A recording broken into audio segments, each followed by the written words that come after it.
On est tous d'accord, par consensus, pour attribuer le prix de la liberté intérieure à Isabelle Le Bourgeois pour Vivre avec l'irréparé. Très bon choix. Exactement. Voilà. Et c'était un beau titre. Et c'est un très beau titre. Voilà, on vient de l'entendre, c'était Anne Lemaître, présidente du jury de notre 7e édition du prix littéraire de la liberté intérieure. Vous l'avez entendu, Isabelle Le Bourgeois est donc notre lauréate cette année pour ce prix que nous remettons en partenariat avec France Télévisions, RCF, Ouest France et la Procure. Bonjour à tous, bonjour à vous et bienvenue Isabelle et félicitations. Merci. Isabelle Merci, Le Bourgeois, religieuse, auxiliatrice, psychanalyste. Nous vous connaissons au jour du Seigneur. Vous êtes souvent invitée dans notre émission et nous sommes très fiers de vous décerner donc ce prix de la liberté intérieure pour ce livre Vivre avec l'irréparé. L'irréparé, c'est un concept que vous avez inventé. On va en parler. Le titre résonne déjà comme une aventure intérieure. Mais d'abord, pour être très honnête avec les téléspectateurs, la remise du prix a déjà eu lieu à la librairie La Procure cette semaine et vous étiez très ému. Est-ce que vous pouvez nous dire pourquoi ? D'abord parce que je ne m'y attendais pas. Bon, c'est peut-être de la fausse modestie, mais franchement. Bon. Et de la manière dont ça s'est fait, c'est-à-dire que les témoignages qui ont été donnés, ce qui a été dit autour de mon livre m'a fait prendre conscience à quel point j'écris parce que j'écoute. Et parce que c'est à la fois en un mot et en deux mots, à travers et grâce à, voilà, et à cause de. Bon, c'est plein de choses. Et ce livre, aux éditions Albin Michel, est le fruit de cette écoute. Oui, c'est le fruit de cette écoute. En tant que psychanalyste, en tant qu'aumônier aussi. Ancien aumônier de prison. Ancien aumônier de prison. Voilà, dans tellement d'années. Dans des lieux de privation de liberté aussi. Absolument, oui. Et cette écoute vous nourrit, voilà, et il y a une naissance quelque part. Ça fait, oui, il y a une naissance quelque part. Ça fait des années que j'écoute. Pratiquement, j'ai toujours écouté. J'aime écouter. C'est-à-dire, j'aime recevoir de l'autre, j'allais dire, le profond, l'intime, le mystère, le spirituel, l'humain, voilà, qui se dévoile. Et je l'accueille avec une humilité, j'espère, mais en tout cas, énormément de joie. L'irréparé n'est pas l'irréparable, écrivez-vous dès le début de ce livre. Quelle différence vous faites entre l'irréparé et l'irréparable ? Mais l'irréparable, c'est ce qui ne pourra jamais revenir, se refaire. C'est terminé, c'est irrémédiable. La mort, par exemple, voilà, en est un exemple le plus certain. Irréparable. C'est mort, c'est mort. Bon. Et puis, il y a, je dirais, dans nos accidents de vie, dans nos maladies, dans tout ce que nous vivons d'irréparable, des traces de ça qui sont laissées. J'ai eu un accident de voiture, j'ai perdu l'usage de mes jambes, c'est irréparable, mais comment est-ce que je vais arriver à vivre avec ça ? Ça, c'est l'irréparé. C'est-à-dire, c'est les signes, les stigmates, les traces de l'irréparable qui restent. Comment est-ce que je vais apprendre à vivre avec ça, sans confondre l'irréparable et l'irréparé, c'est-à-dire sans me dire, c'est définitivement irréparable. Mais qu'est-ce que je vais bien pouvoir faire avec ça pour vivre ? Vivre avec l'irréparé, serait-ce apprendre à faire le tri entre ce qui est définitivement perdu et ce qui peut être restauré ? Absolument. C'est la clé. C'est la clé. Et c'est de faire le discernement entre les deux. Et justement, c'est très complexe parce que bien souvent, mes patients, enfin les personnes qui viennent chez moi et qui sont mes patients, bon, leur problème ou leur question, c'est « mais c'est foutu, quoi. Ma vie est foutue, c'est irréparable ». Et comment leur faire prendre conscience que justement, il y a des choses qui vont effectivement ne jamais pouvoir être réparées. Ça, c'est le réel. Ça, c'est le réel. Et puis, il y a les traces de ça. Voilà. Qu'est-ce que vous faites avec ce qui vous est arrivé ? Voilà. On a tous de l'irréparé en nous. Tous, absolument tous. Ben oui, puisqu'on a de l'irréparable. Consciemment ou non. Bien sûr. Regardez le temps qui passe. Déjà, depuis que nous parlons quelques minutes, c'est irréparable. C'est fini. On ne peut pas revenir en arrière. Voilà. Bon, mais c'est tout le temps l'irréparable.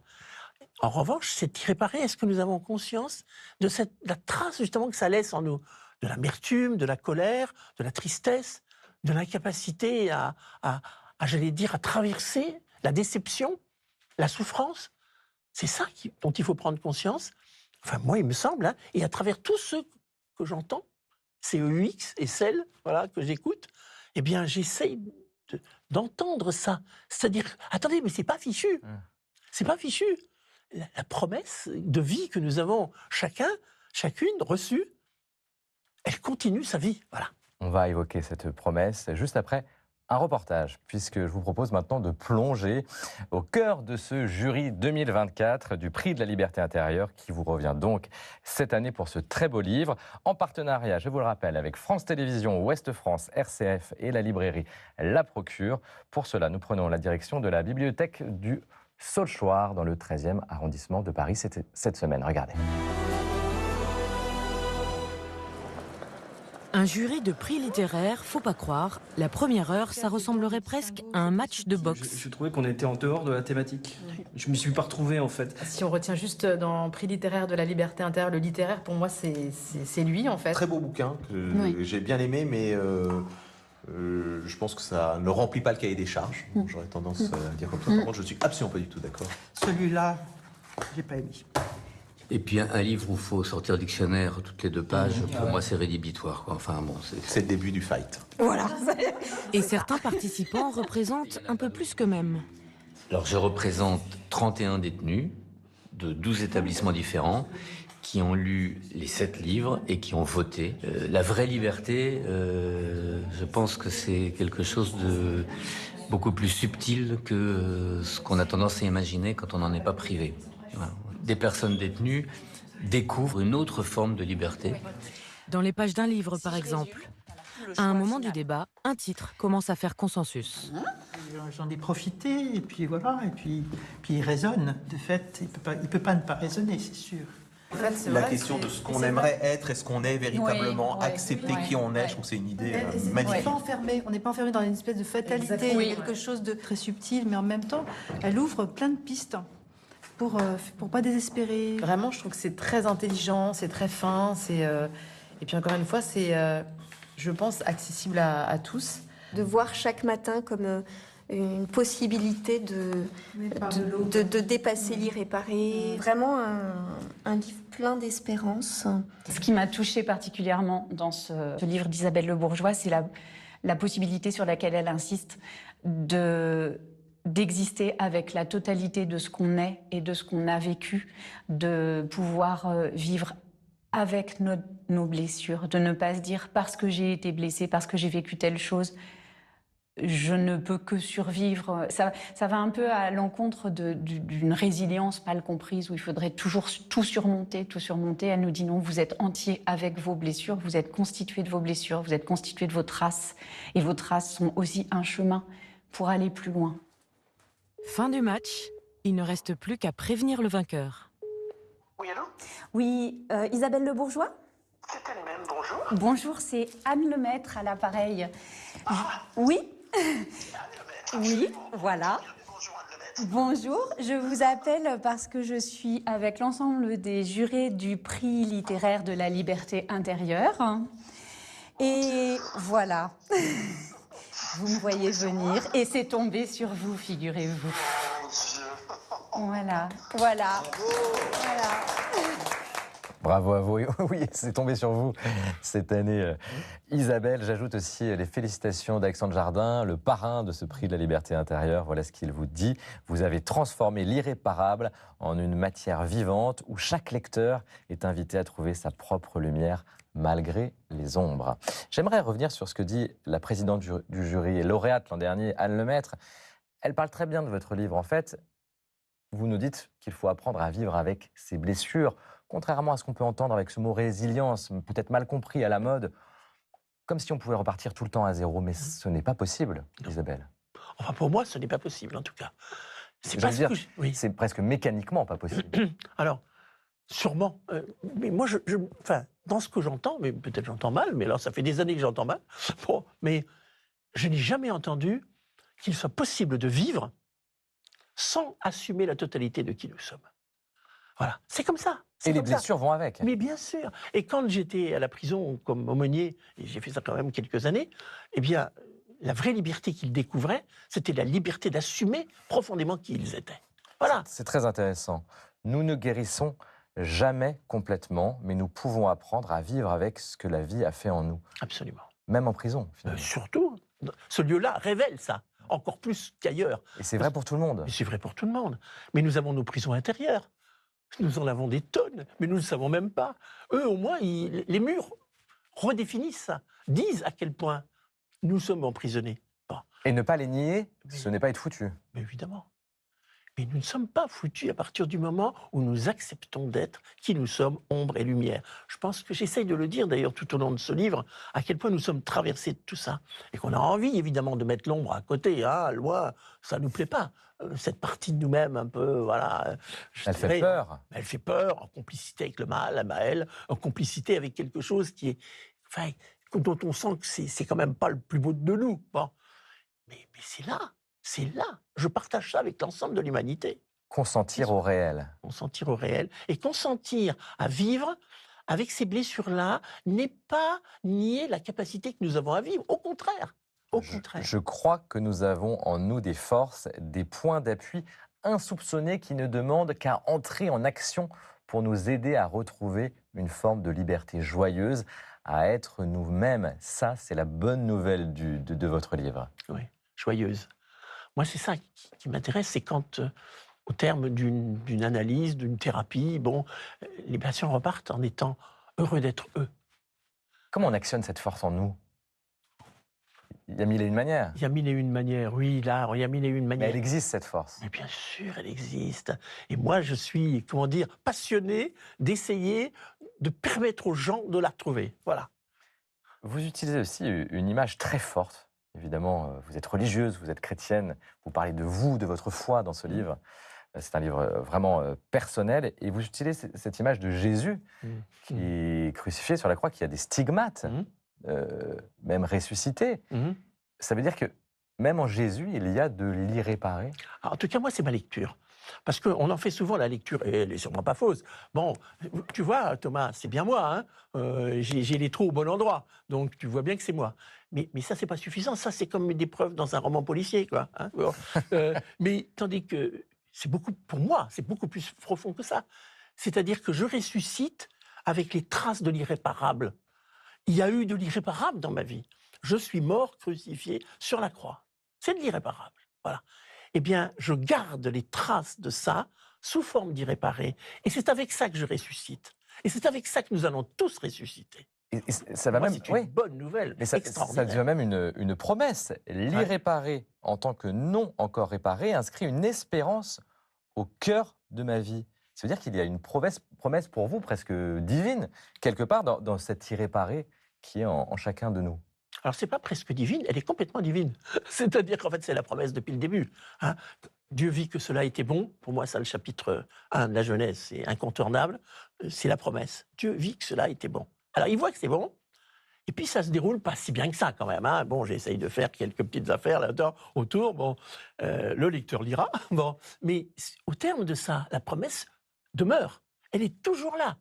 Et moi, c'est sur cette promesse-là que je travaille, grâce à cette promesse, à la fois pour moi et pour les autres. Parce que nous sommes tous traversés et soutenus par cette promesse. Jésus, qui va aux enfers et qui remonte avec notre... alors ça, pour moi, c'est une image extraordinaire. Hein. C'est le samedi saint, au séjour des morts, tac, qui remonte. Et là, il remonte avec nous ce que nous ne pouvons pas voir, tout ce que nous n'aimons pas de nous. Eh ben, il l'a là, dans la main. Enfin, c'est mon image. Hein. Ouais. Bon, il remonte avec ça. Donc, nous ne pouvons pas tomber plus bas que cette main qui nous tient. Alors, franchement, ça, c'est quand même une sécurité extraordinaire.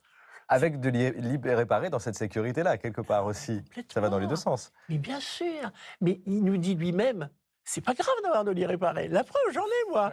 Ouais. Et on ressuscite avec ça. Et on va à la mort et on ressuscite avec ça. C'est-à-dire qu'on est vivant jusqu'au bout avec cet irréparé. Extraordinaire pour moi, ça. Vous donnez aussi dans le livre, à travers cette image de l'irréparé, de ce qui est aussi irréparable, une lecture du mal, M-A-L, que je trouve très intéressante. Parce que le mal, pour moi aussi, c'est pour nous tous, hein, c'est un grand mystère. Mais voilà ce que vous dites du mal, de ces hommes qui font le mal. Et je parle du grand mal, les crimes, les meurtres, les viols collectifs, les guerres. La plupart du temps, d'ailleurs, ce sont des hommes, hein, pas des femmes. Ça serait un autre sujet, débat. un autre débat.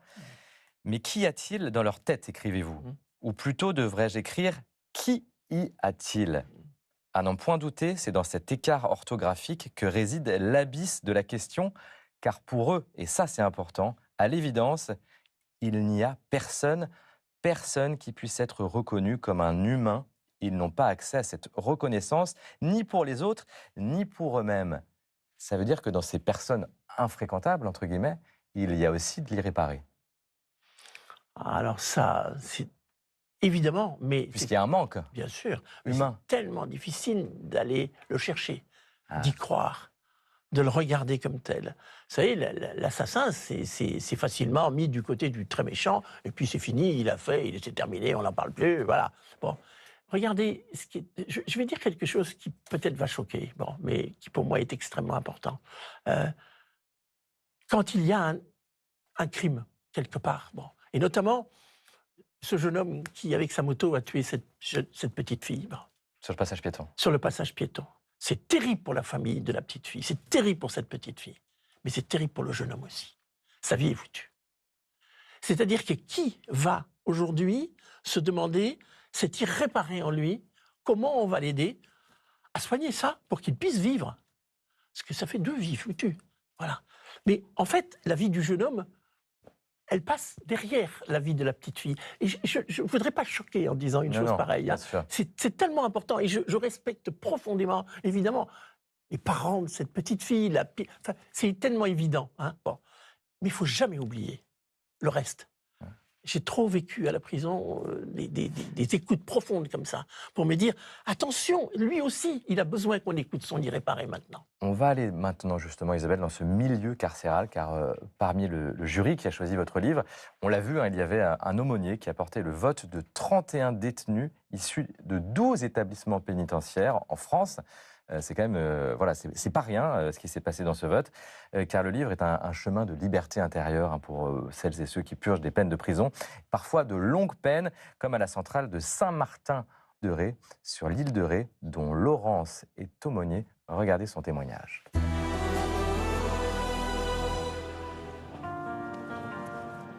Je m'appelle Laurence Chambaron et je suis aumônier à la centrale de Saint-Martin-de-Ré, sur l'île de Ré.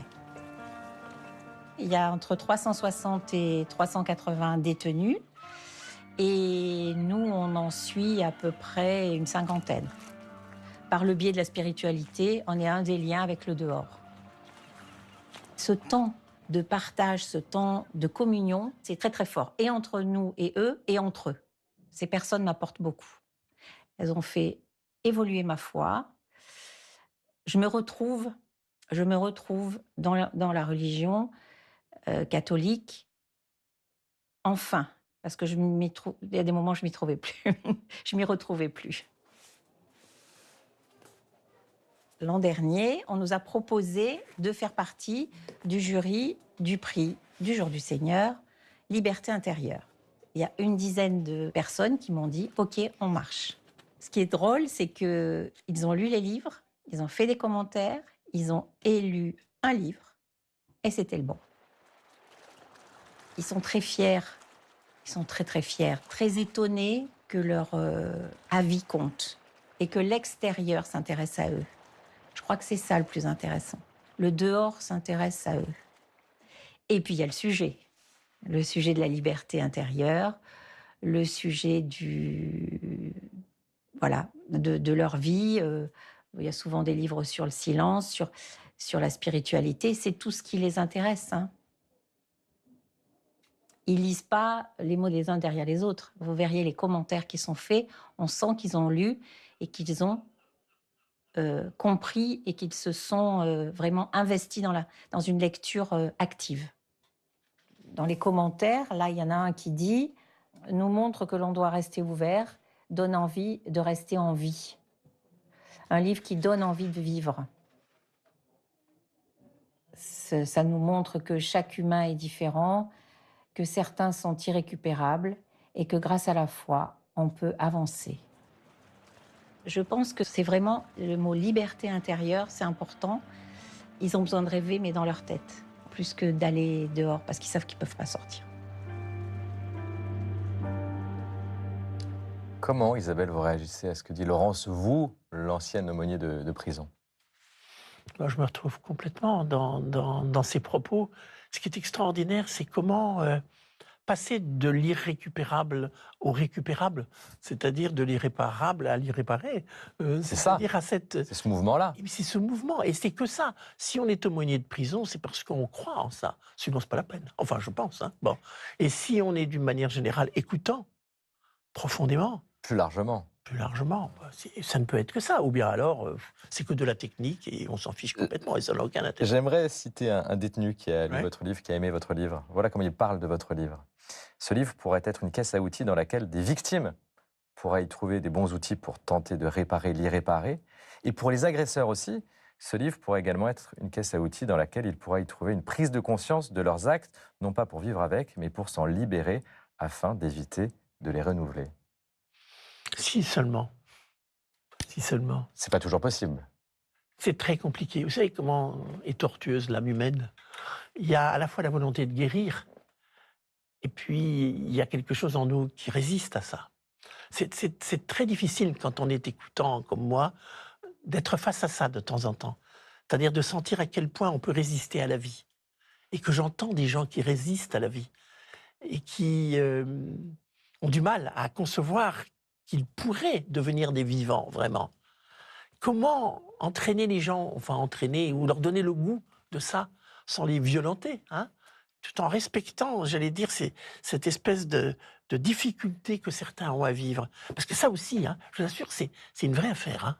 C'est pas aussi simple que ça, quoi. Non, voilà. J'entends. Mais dans les deux sens, c'est pas simple, parce que dans le livre aussi, vous le dites très bien, vous explorez d'ailleurs une valeur qu'on a en nous, chrétiens, qui est très forte, c'est le pardon. Et parfois, vous dites que le pardon n'est pas toujours possible. Oui.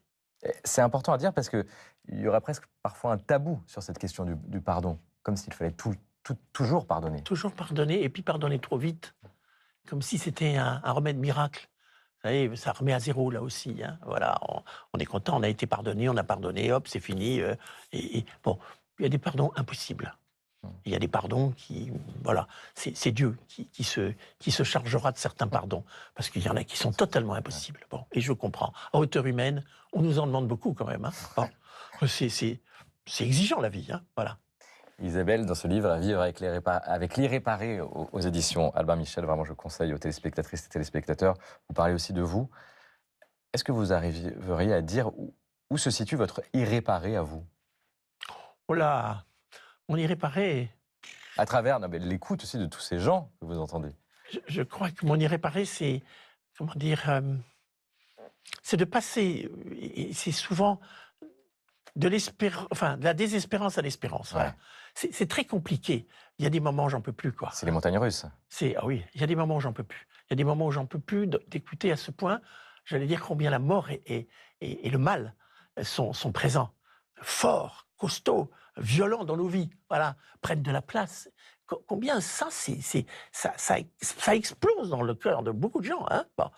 Et comment je dois, même à l'intérieur de moi, lutter contre dire, oui, finalement, allez hop, on va pas y arriver, quoi. C'est trop dur, hein. Il y a trop de mal. Et c'est trop compliqué.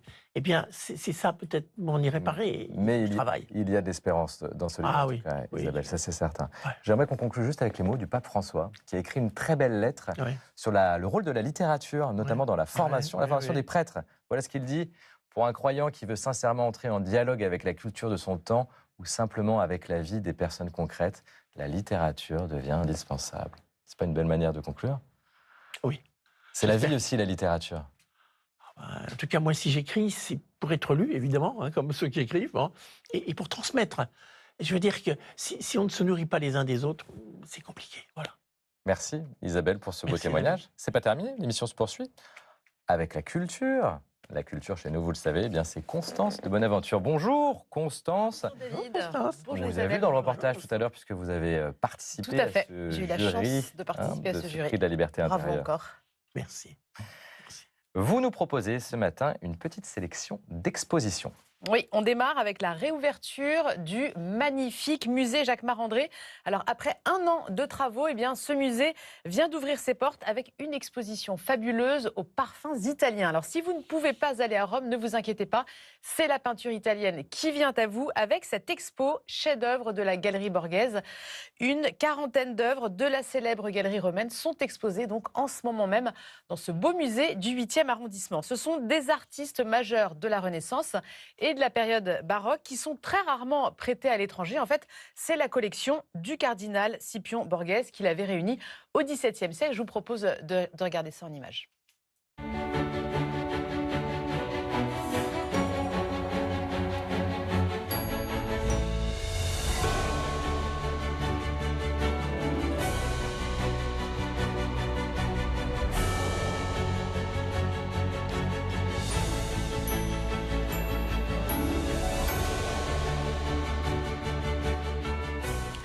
Alors l'exposition balaye plusieurs thèmes, des mythes fondateurs de la culture occidentale moderne. Il y a aussi beaucoup de portraits. Vous avez vu dans la vidéo la Dame à la licorne, la célèbre Dame à la licorne de Raphaël. Et il y a également du Léonard de Vinci. Et puis c'est l'époque aussi de l'apogée de la peinture religieuse, très présente dans la collection du cardinal Borghese, qui tenait, lui, à exposer ses tableaux dans des lieux séculaires, comme par exemple cette Vierge à l'enfant de Botticelli. Chef-d'œuvre de la collection Borghese, une peinture absolument sublime qui laisse transparaître beaucoup d'émotions.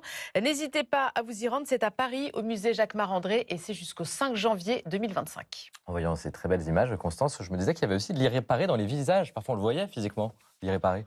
Il est partout. Hein? Il est partout. C'est pas que les la mots. promesse de vie. Oui, c'est ça. C'est la promesse de vie, l'irréparé. Merci, David, de me redonner la parole sur cette affaire à laquelle je crois tellement. Voilà. Et ça se sent. On poursuit avec une exposition de photos, cette fois bien loin de Paris et de l'Italie. Oui, nous partons en Bretagne. Henri Cartier-Bresson, le géant de la photo, surnommé l'œil du siècle, est exposé en ce moment même à Landerneau, dans le Finistère. Alors, plus de 300 photographies sont réunies donc au fond Hélène et Édouard Leclerc pour la culture dans ce très beau couvent des Capucins. Alors, c'est une très belle rétrospective. Il y a beaucoup de photos célèbres qu'on a déjà vues, mais aussi des moins connus. Regardez des scènes parfois banales, mais sublimées par l'œil de Cartier-Bresson, ou encore des moments forts de l'histoire mondiale. Parce que Henri Cartier-Bresson, c'était aussi un témoin, un grand voyageur.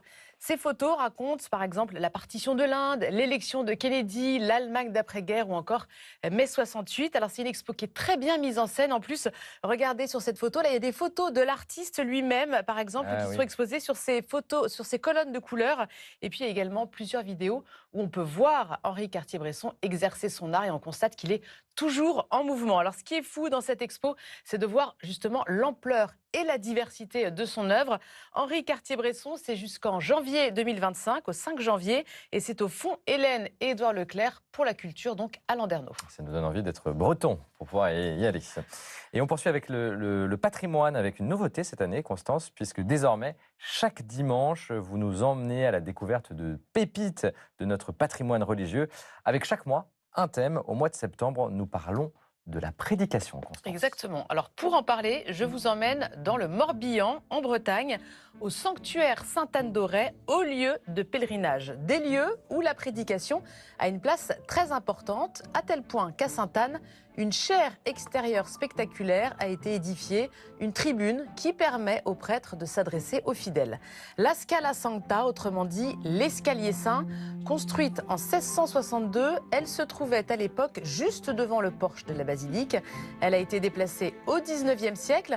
Alors c'est assez fréquent dans les lieux de pèlerinage d'avoir des chaires extérieures pour pouvoir y accueillir le plus de pèlerins possible et s'adresser donc à la foule lors des grandes célébrations en plein air. Cette chaire est montée en haut d'un escalier et cet escalier lui-même est devenu un objet de culte à tel point que les pèlerins en gravissaient les marches à genoux en signe de pénitence. Et c'est d'ailleurs encore parfois le cas aujourd'hui. Vous pourrez peut-être croiser certains pèlerins qui le grimpent à genoux. Waouh, merci Constance pour ce joyau, c'est magnifique. À dimanche prochain. À dimanche. Merci Isabelle, je rappelle le titre de votre livre. Vivre avec l'irréparé aux éditions Albin Michel, prix de la liberté intérieure 2024. Il est temps maintenant de célébrer la messe. Pour cela, nous allons au bord du lac d'Annecy, dans l'église Sainte-Bernadette, que je vous propose tout de suite de découvrir, ainsi que ses paroissiens et paroissiennes. Belle célébration à chacune et à chacun. À tout à l'heure.